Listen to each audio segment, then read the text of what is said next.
ഈശ്വമിശിയായിക്ക് സ്തുതിയായിരിക്കട്ടെ.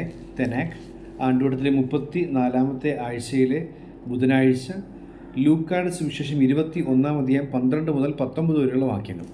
ഈ ഭാഗം അന്ത്യകാലഘട്ടവുമായി ബന്ധപ്പെട്ട അടയാളങ്ങൾ ഈശോ ഇങ്ങനെ ശിഷ്യന് മുമ്പിൽ പറയുകയാണ്. അതിനോടൊപ്പം കടന്നുപോകേണ്ടിയിരുന്ന പീഡകളെക്കുറിച്ചും പറയുന്നുണ്ട്. ഇങ്ങനെ പറഞ്ഞു വന്നിട്ട് ഈ ഭാഗത്ത് ഇങ്ങനെ അതികഠിനമായ പ്രതിസന്ധികളിലൂടെയും പീഡകളിലൂടെയൊക്കെ കടന്നു പോകുന്നു. മാതാപിതാക്കന്മാരിലും സഹോദരന്മാരിലും ബന്ധുക്കളാലും മിത്രങ്ങളാലും നിങ്ങൾ ഒറ്റിക്കൊടുക്കപ്പെടും. അവർ നിങ്ങളിൽ ചിലരെ കൊന്നുകളയും. എൻ്റെ നാമം നിമിത്തം നിങ്ങളെ എല്ലാവരും വെറുക്കും. ഈശോയുടെ സുവിശേഷം പ്രഘോഷിക്കുന്നതിലൂടെ, അല്ലെങ്കിൽ ക്രിസ്തു മതത്തിൻ്റെ പേരിൽ വെറുക്കപ്പെടുന്നതിനെക്കുറിച്ചോ പീഡിപ്പിക്കപ്പെടുന്നതിനെക്കുറിച്ചോ മാത്രം നമ്മളിതിനെ ലിമിറ്റ് ചെയ്ത് ചിന്തിക്കരുത്. അപ്പോൾ നമ്മൾ ഇങ്ങനെ നമ്മുടെ ഭാരതത്തിൽ തന്നെ ചില സംസ്ഥാനങ്ങളിലൊക്കെ മതപീഡനങ്ങൾ ഇറങ്ങിയേറുന്നുണ്ട്. വളരെ ഡയറക്റ്റായിട്ട് ആളുകളെ കത്തിച്ച് കൊല്ലുന്നുണ്ട്, കൊന്നു കളയുന്നുണ്ട്. ഇങ്ങനെ ഒരുപാട് ക്രൂര കൃത്യങ്ങൾ ക്രൈസ്തവരെന്ന പേരിൽ അയാൾ നിലനിൽക്കുന്നുണ്ട്. ജ്ഞാനസ്നാനം സ്വീകരിച്ചതിൻ്റെ പേരിൽ അയാൾ അനുഭവിക്കേണ്ടി വരുന്നുണ്ട്. അപ്പോൾ ഇങ്ങനെ ഈ മതപീഡനമൊക്കെ മാത്രമാണ് ഈ കാര്യം, ഈശോ പറയുന്ന ഈ കാര്യം നമ്മൾ ചിന്തിക്കരുത്. ഈശോയുടെ മൂല്യങ്ങൾ, ഈശോ പറഞ്ഞ നീതിബോധം, സത്യസന്ധത, നന്മ, കരുണ, ഇങ്ങനെയുള്ള കാര്യങ്ങൾക്ക് വേണ്ടി ഒരാൾ നിലകൊള്ളുമ്പോൾ ഒരാൾ അതിൽ അങ്ങനെയുള്ള ചില കാര്യങ്ങളിൽ ഉറച്ചു നിൽക്കുന്നതിൻ്റെ പേരിൽ അതിന് വിരുദ്ധമായിട്ട് ജീവിക്കുന്ന കുറേ ആളുകൾ ഒരുമിച്ച് കൂടി അയാളെ പീഡിപ്പിക്കാനുള്ള സാധ്യതയുണ്ട്. അതിങ്ങനെ നമുക്ക് പലയിടങ്ങളിലും ഇടവകളിൽ കാണാൻ സാധിക്കും. നമ്മുടെ സമർപ്പിതരുടെ ഇടയിൽ കാണാൻ സാധിക്കും.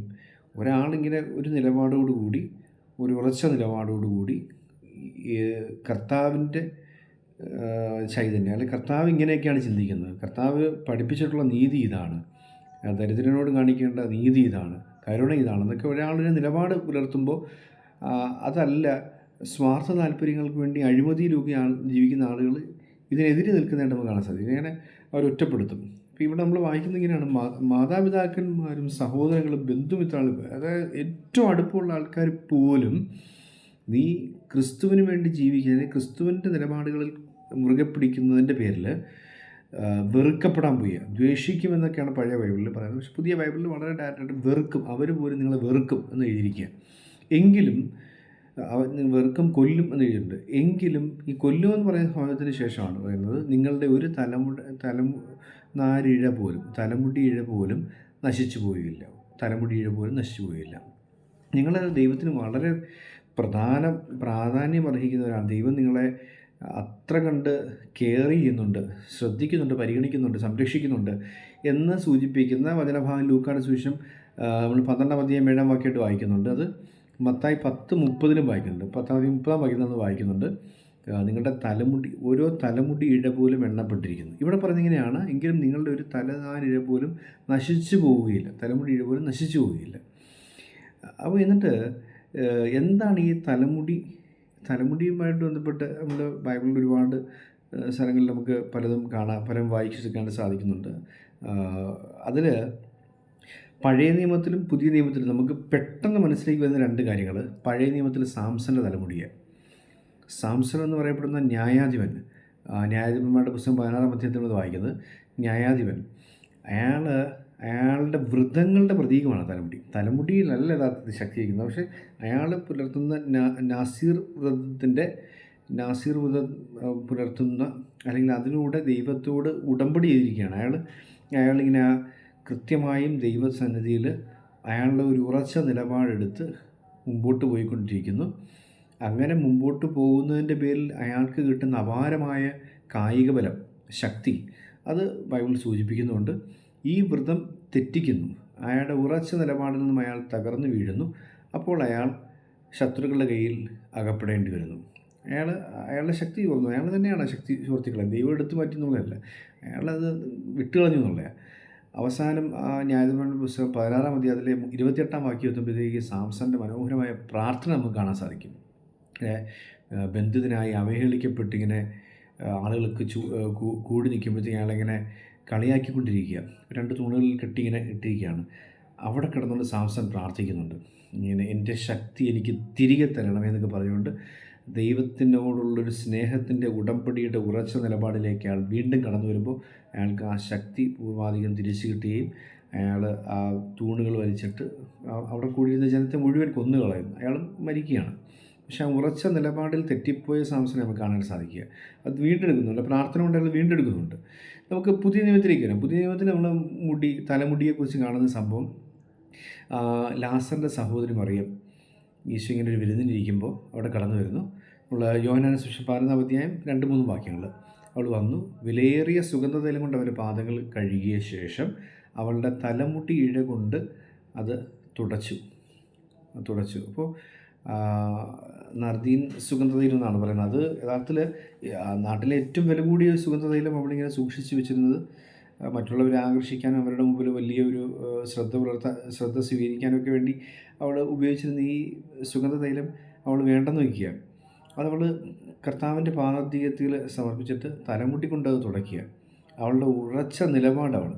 അതായത് ഈ ചില ഇതിനുള്ളിൽ പറയുന്ന ഈ ഒരു സുഗന്ധതൈലത്തിൻ്റെ കുപ്പി ഉടച്ച് കളഞ്ഞിട്ട് അതെടുത്ത് തേച്ചു എന്നുള്ള ചിലത്ത് അവതരിപ്പിക്കുന്നു. അപ്പോൾ അവൾ തീരുമാനം എടുക്കുക, ഇനി ഞാൻ എന്നിലേക്ക് ശ്രദ്ധ ആകർഷിക്കുകയല്ല, ക്രിസ്തുവിലേക്ക് ആളുകളെ കൂട്ടിക്കൊണ്ടുപോകുന്നവളായിട്ട് മാറും. എന്നിലേക്ക് ആളുകളെ കൂട്ടുന്നവളല്ല, ക്രിസ്തുവിലേക്ക് ആളുകളെ കൂട്ടുന്നവളായിട്ട് ഞാൻ മാറും എന്നുള്ള ഉറച്ച നിലപാടാണ് ആ തലമുടി ഇഴ കൊണ്ട് പാദം തുളച്ചു എന്ന് പറയുന്നത് മനസ്സിലാക്കാം. അപ്പോൾ ഉറച്ച നിലപാടെന്ന് പറയപ്പെടുന്നതിൻ്റെ ഒരു പ്രതീകമാണ് നമുക്ക് ഈ തലമുടി സൂചിപ്പിക്കുന്നതായിട്ട് നമുക്ക് കാണാൻ സാധിക്കുന്നത്. ഇത് നമ്മൾ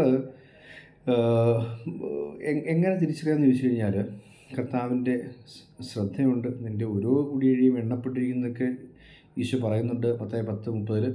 പിന്നെ നമ്മൾ ശ്രദ്ധിക്കേണ്ട ഒരു കാര്യം, നിങ്ങളാരെങ്കിലും ഈ അടക്കം ചെയ്ത് വർഷങ്ങൾ കഴിഞ്ഞ് കല്ലറകൾ വൃത്തിയാക്കുന്നത് കണ്ടിട്ടുണ്ടോ എന്ന് എനിക്കറിയില്ല. നിങ്ങൾ അച്ഛന്മാർ പലപ്പോഴും ഇങ്ങനെ സെമിത്തേരി ഇതിൽ കല്ലറകളൊക്കെ വൃത്തിയാക്കുമ്പോൾ പരമാവധി കണ്ടിട്ടുള്ളൊരു കാഴ്ചയാണ്. പൊതുവായിട്ട് ആൾക്കാരങ്ങനെ കണ്ടിട്ടുണ്ടാകാൻ സാധ്യതയുള്ളൊരു കാഴ്ചയല്ല. ചിലരെങ്കിലും കണ്ടിട്ടുണ്ടാവും. വർഷങ്ങൾ കഴിഞ്ഞ കല്ലറകൾ തുറക്കുമ്പം, ചിലപ്പോൾ കല്ലറയൊക്കെ തുറക്കുകയാണെങ്കിൽ ഇങ്ങനെ സ്റ്റഫ് ചെയ്ത് വെച്ചിരിക്കുന്നതൊക്കെ ആണെങ്കിൽ അതേപടി കിടക്കുന്ന കാണാം. ഇങ്ങനെ പെട്ടി ദ്രവിച്ചത് മണ്ണോട് ചേർന്നിട്ടുണ്ടാവും. പക്ഷേ ആ വസ്ത്രമൊക്കെ നല്ല ക്വാളിറ്റിയുള്ള തുണിയൊക്കെ ആണെന്നുണ്ടെങ്കിൽ, നൈലോൺ ഇതൊക്കെ പോളിസ്റ്റർ തുണിയൊക്കെ ആണെന്നുണ്ടെങ്കിൽ അത് അതേപടി ഇങ്ങനെ സ്റ്റിഫായിട്ട് ഇങ്ങനെ നിൽക്കും. പക്ഷെ അകത്തൊന്നും കാണത്തില്ല. മാംസവും മജ്ജയും എല്ലാം ഉണ്ടാവും. സ്കെൽട്ടൺ കാണും, അസ്ഥികൂടം കാണും. പിന്നെ കാണാൻ സാധിക്കുന്നത് നഖം, പല്ല് പോലുള്ള സംഭവങ്ങൾ റിമെയിൻ ചെയ്യാൻ സാധ്യതയുണ്ട്. അല്ലാതെ വളരെ കാലഘട്ടം നിലനിൽക്കുന്ന ഒന്നാണ് മുടി. വർഷങ്ങൾ കഴിഞ്ഞ് 10 വർഷമൊക്കെ കഴിഞ്ഞൊക്കെ തുറക്കുന്നതിൽ കല്ലറയ്ക്കകത്ത് ഈ മുടി കാണും. മുടി പെട്ടെന്ന് പോകത്തില്ല. ഈ കൊന്നു കളയുമെന്നൊക്കെ പറഞ്ഞതിന് ശേഷം ഈശോ പറയുന്ന വാക്യം ഇങ്ങനെയാണ്, എങ്കിലും നിങ്ങളുടെ ഒരു തലമുടി ഇഴ പോലും നശിച്ചു പോവുകയില്ല. അപ്പോൾ ഈ തലമുടി, മരിച്ച ആളുടെ തലമുടി വർഷങ്ങൾ കഴിഞ്ഞ് കുഴി തുറന്ന് നോക്കിയാലും ആ മുടി ഇങ്ങനെ ഇരിക്കുന്ന കാണാം. ഫോറൻസിക് ഇൻവെസ്റ്റിഗേഷനൊക്കെ നടക്കും. ഫോറൻസിക് റിപ്പോർട്ടൊക്കെ തയ്യാറാക്കുമ്പോഴത്തേക്ക് മരിച്ച ആളുടെ വർഷങ്ങൾക്ക് ശേഷം ചിലപ്പോൾ ഡെഡ് ബോഡി കിട്ടിയാലും അവരെടുക്കുന്ന ഈ അസ്ഥിയിൽ നിന്നുള്ള റിമെയിൻസ് കഴിഞ്ഞാൽ പിന്നെ അവർ വളരെ പ്രാധാന്യത്തോടെ ടെസ്റ്റിന് വേണ്ടി എടുക്കുന്ന സാധനം ഒന്ന് മുടിയാണ്. കാരണം അത് എത്ര വർഷം കഴിഞ്ഞാൽ അതിന് ഡാമേജ് ഉണ്ടാകത്തില്ലെന്നുള്ളത്. അപ്പോൾ ഈശോ പറയുമ്പോൾ നീ മരിച്ചാലും നിലനിൽക്കുന്ന ഒന്നാണ് തലമുടി എന്ന്, അത് സയൻറ്റിഫിക്കാണ്. പക്ഷേ നമ്മൾ ചിന്തിക്കേണ്ടത്, മരിച്ചാലും നിലനിൽക്കുന്ന ഒരാളുടെ ജീവിതത്തിൽ എന്താണ് ബാക്കി നിൽക്കുന്നത്? ഈ തലമുടിയിഴ കൊണ്ട് തുടച്ചതിന് ശേഷം അടുത്ത വരി പറഞ്ഞു വയ്ക്കുന്നത് ഇങ്ങനെയാണ്, പരിമളം കൊണ്ട് വീട് നിറഞ്ഞു. ആ വീട് മുഴുവൻ ആ സുഗന്ധം നിറഞ്ഞു എന്നാണ് പറയുന്നത്. അവളുടെ നന്മയുടെ സുഗന്ധം വീട് മുഴുവൻ നിറഞ്ഞു. പിന്നെ നമ്മൾ ഓർക്കേണ്ടത്, നമ്മുടെ നന്മ പ്രവർത്തികൾ, നമ്മുടെ പുണ്യപ്രവർത്തികൾ, അതാണ് നിലനിൽക്കുന്നത്. അത് ഈ തലമുടിയിഴ പോലെ മരിച്ചാലും നശിക്കാതെ കാലാന്തരങ്ങൾ നിലനിൽക്കും എന്നുള്ളതാണ്. നമ്മൾ വിശുദ്ധരേക്ക്, നമ്മൾ മദർ തെരേസ മരിച്ചിട്ട് എത്ര വർഷമായി? നമ്മളെപ്പോഴും മുമ്പ് പറഞ്ഞിട്ടുള്ള കാര്യം, മദർ തെരേസയും ഡയാന രാജകുമാരി അടുത്തുള്ള ദിവസങ്ങളിൽ മരിച്ചത്. ഒരുപക്ഷെ മദർ തെരേസയേക്കാൾ കൂടുതൽ ഫാൻസ് ഉണ്ടായിരുന്ന ഒരാളാണ് ഡയാന രാജകുമാരി. രണ്ടുപേരും ലോകപ്രസിദ്ധി നേടിവരാം. 2 തലങ്ങളിലായിട്ട് അവരുടെ സൗന്ദര്യം കൊണ്ട് മനുഷ്യനെ ആകർഷിച്ചവരാം. ഒന്നൊരാളുടെ ശരീരത്തിൻ്റെ സൗന്ദര്യം കൊണ്ട് മനുഷ്യനെ ആകർഷിച്ചെങ്കിൽ മദർ തെരേസ തന്നെ ആത്മാവിൻ്റെ സൗന്ദര്യം കൊണ്ടാണ് മനുഷ്യനെ ആകർഷിച്ചത്. പക്ഷെ നോക്കുക, വർഷങ്ങൾ കഴിഞ്ഞു, ഡയാന രാജകുമാരിയെ മറന്നുപോയി. ഇന്നത്തെ തലമുറ, ഇന്നത്തെ കുഞ്ഞുങ്ങളുടെ ഇതൊക്കെ ഡയാന രാജകുമാരിക്ക് അതിനേക്കാളും സുന്ദരികൾ പിന്നീട് വന്നിട്ട് അവരും പറഞ്ഞു കടന്നുപോയിട്ടുണ്ട്. പക്ഷെ മദർ തെരേസയെ ആരും മറക്കത്തില്ല. ഇനിയും കാലങ്ങൾ, ഇനിയും നൂറ്റാണ്ടുകൾ കഴിഞ്ഞാലും എല്ലാ ഈ പറഞ്ഞ ബാക്കി ശരീര സൗന്ദര്യവുമായിട്ട് ബന്ധപ്പെട്ടിരിക്കുന്ന ആൾക്കാരെല്ലാം മറന്നു എന്ന് പറയുന്നത് മദർ തെരേസ ആരും മറക്കത്തില്ല.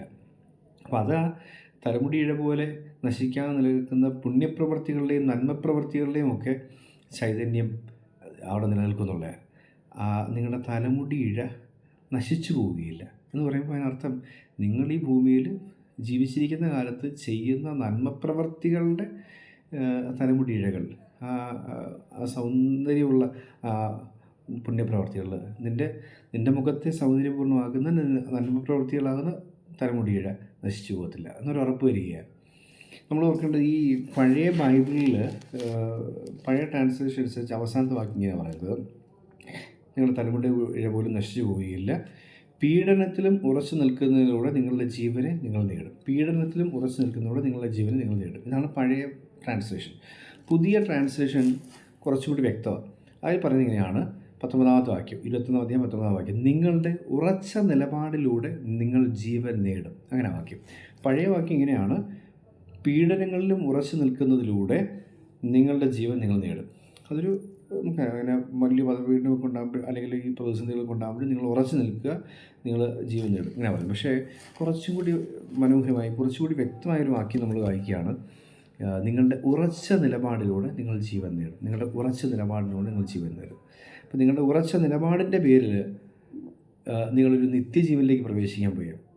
കർത്താവിനോടൊപ്പം ഉള്ള നിത്യജീവൻ മാത്രമല്ല, ഈ ഭൂമിയിൽ നിങ്ങളുടെ പേര് നിത്യം നിലനിൽക്കാൻ പോയി ആണ് നമ്മൾ മനസ്സിലാക്കേണ്ടത്. അപ്പോൾ ഇങ്ങനെ ചില കോസിനൊക്കെ വേണ്ടി ഫൈറ്റ് ചെയ്തിട്ടുള്ള ആൾക്കാർ, ചില നന്മപ്രവർത്തികൾ നിലനിന്നിരുന്ന ആൾക്കാർ, ചില കാരുണ്യ പ്രവർത്തിയിൽ ഏർപ്പെട്ടുകൊണ്ടിരുന്ന ആൾക്കാർ, അവരുടെ ആ ഉറച്ച നിലപാടുണ്ടല്ലോ, അവരുടെ വിശ്വസ്തതയ്ക്ക് വേണ്ടി, സാക്ഷ്യങ്ങൾക്ക് വേണ്ടി, വിശുദ്ധിക്ക് വേണ്ടി, നീതിക്ക് വേണ്ടി, ഇങ്ങനെ അഷ്ടസ്വഭാവങ്ങളിൽ പറഞ്ഞ കാര്യങ്ങൾ ഓർത്തെടുക്കാം. അതിൽ പറയുന്ന പുണ്യങ്ങൾ, 8 പുണ്യങ്ങളെക്കുറിച്ച് പറയുന്നുണ്ട്. അതിനൊക്കെ വേണ്ടി നിലകൊണ്ട ആൾക്കാർ അവരുടെ ഉറച്ച നിലപാടിലായിരുന്നു. വിശുദ്ധരൊക്കെ അവരുടെ ഉറച്ച നിലപാടിലായിരുന്നു. മറിയത്തിനൊരു ഉറച്ച നിലപാടുണ്ടായിരുന്നു, വിശുദ്ധന്മാർക്ക് ഉറച്ച നിലപാട്. ഈ ഉറച്ച നിലപാടിൻ്റെ പേരിൽ അവരിപ്പോഴും ജീവിക്കുന്നുണ്ട്. ആണ് അവരുടെ ജീവൻ നേടുമെന്ന് പറയുന്നത്. നിങ്ങളുടെ ഉറച്ച നിലപാടിലൂടെ നിങ്ങൾ ജീവൻ നേടും. നിങ്ങളുടെ ഉറച്ച നിലപാടിലൂടെ നിങ്ങൾ ജീവൻ നേടും. അപ്പം ആ വാക്യം വളരെ മനോഹരമായ ഒരു വാക്യമാണ്. അത് നമ്മുടെ ഹൃദയത്തിൽ സൂക്ഷിച്ചു വയ്ക്കാം. കർത്താവേ, ഞാൻ എൻ്റെ വിശുദ്ധിയുടെ ഉറച്ച നിലപാടെടുക്കുമ്പോൾ ഞാൻ നിലനിൽക്കാൻ പോവുക. ഞാൻ എൻ്റെ വിശ്വസ്തയുടെ ഉറച്ച നിലപാടെടുക്കുമ്പോൾ ഞാൻ നിലനിൽക്കാൻ പോവുക. ഞാൻ എൻ്റെ നീതിബോധത്തിൻ്റെ ഉറച്ച നിലപാട് എടുക്കുമ്പോൾ ഞാൻ നിലനിൽക്കാൻ പോവുക. അല്ലെങ്കിൽ ജീവിച്ചിരിക്കുമ്പോഴേ ചത്തപോയവരായിട്ട് നമ്മൾ മാറും എന്നുള്ളതാണ്. ഈ ഉറച്ച നിലപാടില്ലാത്തവനൊക്കെ ജീവിച്ചിരിക്കുമ്പോഴേ ചത്തവനാണ്. ഉറച്ച നിലപാടുള്ളവൻ മരിച്ചു കഴിഞ്ഞാലും ജീവിക്കുന്നവനാണ്. അതാണ് നമ്മൾ മനസ്സിലാക്കേണ്ട അവസ്ഥ. അപ്പോൾ ഈ ഭീരു പലതവണ മരിക്കും, ധീരന് മരണം ഒന്ന് മാത്രം എന്നൊക്കെ ഉള്ളത് പണ്ടേ ഉള്ളതാണ്, അത് പരാവർത്തിക്കായിട്ടുള്ള കാര്യമാണ്. എന്ന് പറഞ്ഞ പോലെ ഉറച്ച നിലപാടോടുകൂടി ജീവിക്കുന്ന ഒരാൾ, അയാൾ മരിക്കാൻ പോകുന്നില്ല, അയാൾ നിത്യം നിലനിൽക്കും. പക്ഷേ ഉറച്ച നിലപാടില്ലാത്തതിൻ്റെ പേരിൽ, അവനവൻ്റെ സ്വാർത്ഥതയുടെ പേരിൽ എന്ത് നീതികേടും കാണിക്കാൻ പറ്റും, എന്ത് അഴിമതിയും കാണിക്കാൻ പറ്റും എന്നൊക്കെ പറഞ്ഞ് ജീവിക്കുന്ന ഒരാൾ, അയാൾ പലയാവർത്തി മരിച്ചു കഴിഞ്ഞു. ആത്മാവിലും മരിച്ചു, ആത്മീയമായിട്ടും മരിച്ചു കഴിഞ്ഞു, അയാളുടെ ഒരു വ്യക്തിത്വത്തിൽ അയാൾ മരിച്ചു കഴിഞ്ഞു. അപ്പോൾ എന്ത് തിരഞ്ഞെടുക്കണമെന്ന് നമുക്ക് തീരുമാനിക്കാം. ഈ അവസാന വാക്യം ഹൃദയത്തിൽ ചേർത്ത് വയ്ക്കാം. നിങ്ങളുടെ ഉറച്ച നിലപാടിലൂടെ നിങ്ങൾ ജീവിക്കും.